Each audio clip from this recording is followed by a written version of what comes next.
Ini mungkin pertama kalinya dalam sejarah betapa undang-undang Kementerian Negara itu digugat. Kali ini digugat oleh mahasiswa karena mereka melihat mungkin ada fenomena di negara kita ini soal rangkap jabatan. Bahkan kalau kita mau jujur, rangkap jabatan ini ternyata bukan hanya terjadi pada ketua umum partai loh. Begitu banyak wakil menteri, mungkin juga menteri yang jadi komisaris, ataupun rangkap jabatan di bidang yang lainnya. Inilah yang kemudian mengesankan bahwa di negara kita ini seakan-akan tak ada orang lain lagi, dan orangnya hanya itu saja. Bismillahirrahmanirrahim. Assalamualaikum warahmatullahi wabarakatuh. Kali ini saya mau bicara tentang 4 mahasiswa UI yang menggugat Undang-Undang Nomor 39 Tahun 2008 terkait dengan Undang-Undang Kementerian Negara. Jadi yang digugat terkait dengan Undang-Undang Kementerian Negara ini karena begitu banyak ketua umum partai yang juga merangkap sebagai menteri di Kabinet Merah Putih. 4 mahasiswa UI itu adalah Stanley Virawinata, kemudian ada kakak Evelyn Melati Sukma, ada Keanu Leandro Vandia Rasya, dan Vito Jordan Ompusunga. Yang secara khusus keempat mahasiswa ini kemudian menggugat pasal 23 huruf C Undang-Undang Kementerian Negara. Jadi kalau kita membaca argumen 4 mahasiswa ini, menurut mereka, ketua umum yang merangkap jabatan sebagai menteri tidak hanya menyebabkan terdegradasinya check and balances antara lembaga eksekutif dan legislatif, tapi juga menyebabkan maraknya praktik pragmatisme partai politik.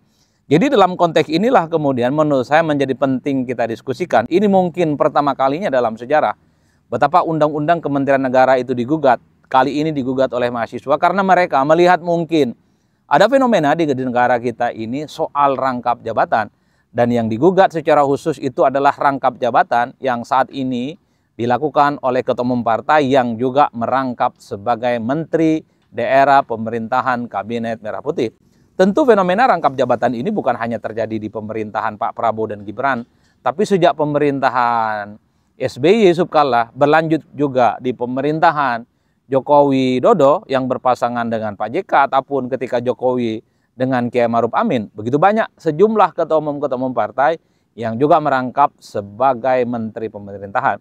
Jadi secara substansi sebenarnya kalau mau jujur dalam banyak hal per hari ini perdebatan apakah seorang ketua umum itu boleh merangkap jabatan, misalnya dia sebagai eksekutif menjadi menteri dan pembantunya presiden, itu sebenarnya adalah perdebatan yang cukup lama.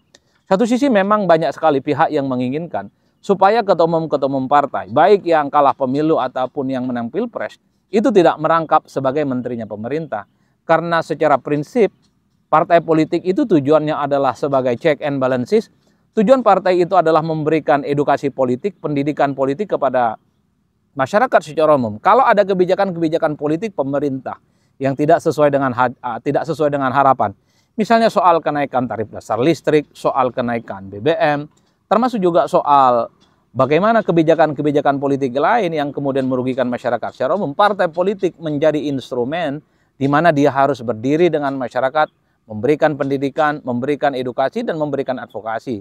Supaya kebijakan-kebijakan yang dinilai tidak pro dengan rakyat itu kemudian bisa dilawan dan bisa dibatalkan.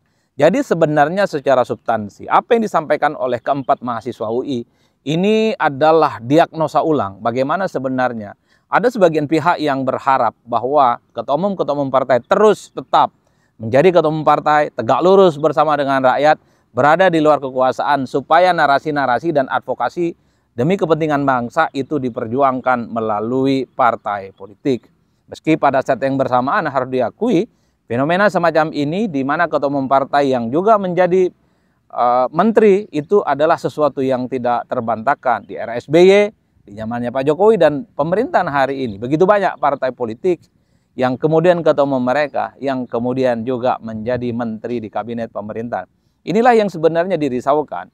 Karena partai politik yang kita harapkan menjadi instrumen, menjadi lembaga yang selalu bersama dengan rakyat, dia kemudian berada di luar, tapi tentu saja dalam prakteknya agak rumit.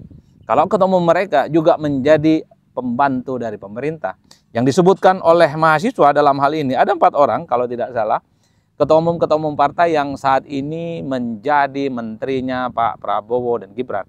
Satu yang disebutkan itu adalah Muhaimin Iskandar, Ketua Umum PKB. Yang kedua disebut di situ adalah AHY, Agus Harimurti Yudhoyono, Ketua Umum Partai Demokrat. Di situ juga disebutkan Pak Bahlil, Ketua Umum Partai Golkar, dan yang keempat adalah Ketua Umum Partai Amanat Nasional, Pak Zulkifli Hasan. Bisa dibayangkan, 4 ketua umum partai politik hari ini menjadi menteri pemerintah. Ini adalah partai menengah dan partai besar. Tentu harapan untuk menjadi check and balances seperti yang dibayangkan oleh mahasiswa itu agak rumit. Karena bagaimana mungkin kita akan berharap partai-partai itu akan memberikan narasi-narasi yang kemudian konstruktif misalnya berada di luar, kalau 4 ketua umumnya itu kemudian juga menjadi bagian dari kekuasaan pemerintah. Yang disebutkan juga oleh mahasiswa dalam konteks gugatan ini adalah ini akan menjadi penebal terkait dengan pragmatisme politik yang ada di Indonesia. Ya, harus diakui, kalau kita mau jujur, partai-partai politik, ketua umum mereka yang jadi menteri hari ini adalah mereka yang kemarin kalah pemilu, tapi juga ikut menikmati indahnya kekuasaan politik. Mahasiswa sebenarnya ingin mengatakan bahwa kalau kalah pemilu ya mestinya berada di luar kekuasaan dong. Dengerin konstituen mereka yang tidak mau bergabung dengan pemerintah. Tapi pragmatisme elit, kepentingan sesaat, kemudian membuat konstituen mereka itu hanya dipakai setiap 5 tahun sekali. Setelah itu konstituen, para pemilihnya jangan pernah diharapkan didengar oleh partai politik. Nggak peduli tuh mereka yang dulu mendukung kalah pemilu dan hari ini yang didukung itu kemudian menjadi bagian dari koalisi pemerintah.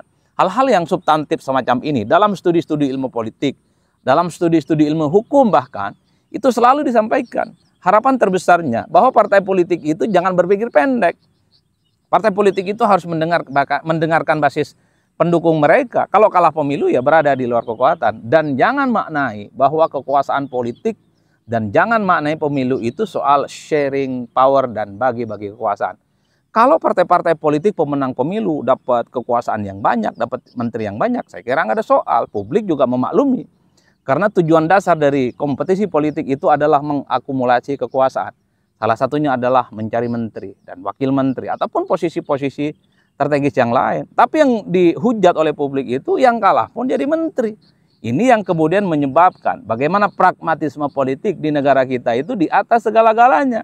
Nggak ada lagi etika, nggak ada lagi reward and punishment. Yang kalah pun dirangkul dan bahkan menjadi bagian dari koalisi pemerintah.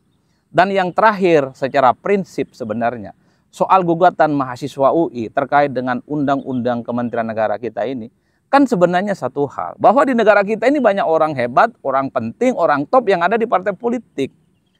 Mestinya elit-elit partai itu ya mungkin sarannya adalah memilih antara memilih sebagai ketua umum partai atau menjadi pembantu presiden. Karena salah satu fungsi dari partai politik kalau kita mau jujur adalah fungsi rekrutmen dan fungsi regenerasi di bidang kepemimpinan. Tunjukkan ke saya, mana ada studi-studi literatur yang terkait dengan partai politik yang tidak ada rekrutmen dan tidak ada regenerasi kepemimpinannya. Berbusa-busa, bercapek-capek kita membaca argumen-argumen dan literatur terkait dengan partai politik. Fungsi partai politik itu adalah rekrutmen, yang kedua adalah regenerasi kepemimpinan. Tentu dengan harapan terbesarnya, jabatan-jabatan politik strategis memang harus diberikan. Ada regenerasi yang kemudian terwujud. Ketua umum partai memang seakan-akan harus memilih antara memilih ketua umum partai ataukah dia memilih sebagai menteri untuk abdi negara membantu kinerja presiden. Itu yang saya kira memang diletakkan dalam konteks bagaimana partai politik itu fungsinya adalah regenerasi kepemimpinan. Ataupun secara prinsip bahwa sebenarnya begitu banyak orang-orang penting, orang-orang hebat di negara kita termasuk partai politik yang mestinya diberikan kesempatan untuk menempati posisi-posisi strategis. Artinya apa? Kader partai yang begitu banyak saya kira memiliki kualitas SDM di atas rata-rata karena sudah melalui jenjang kaderisasi pembelajaran politik dari bawah. Adalah mereka yang juga mestinya diberikan kesempatan untuk mengisi jabatan-jabatan publik seperti menteri. Inilah yang saya kira memang soal regenerasi kepemimpinan di partai politik seringkali dikeluhkan oleh aktivis mahasiswa, kelompok-kelompok kritis, dan civil society. Bagaimana partai politik yang menjadi tempat reproduksi kepemimpinan dalam praktiknya dalam banyak hal itu jauh panggang dari api. Bahkan kalau kita mau jujur, rangkap jabatan ini ternyata bukan hanya terjadi pada ketua umum partai loh. Begitu banyak wakil menteri, mungkin juga menteri yang jadi komisaris, ataupun rangkap jabatan di bidang yang lainnya. Inilah yang kemudian mengesankan bahwa di negara kita ini seakan-akan tak ada orang lain lagi, dan orangnya hanya itu-itu saja. Oleh karena itu, kadang kita ini merasa percuma bicara tentang bonus demografi, bicara tentang usia produktif, bicara tentang anak-anak muda yang mesti dipersiapkan untuk menuju Indonesia emas di masa yang akan datang. Seakan-akan itu hanya menjadi jargon dan narasi-narasi yang kemudian tak bisa diukur objektivitasnya. Karena dalam praktiknya kalau kita mau jujur, jabatan-jabatan politik strategis dan penting di negara kita ini hanya seringkali dinikmati dan hanya terjadi pada orang yang itu-itu saja. Anak muda, generasi muda, usia produktif, hanya sebatas jadi follower, hanya sebatas pengikut, dan hanya sebatas pihak yang selalu tepuk tangan berada di balik mereka, orang-orang senior, orang-orang lama, orang-orang penting di partai yang menikmati indahnya kekuasaan.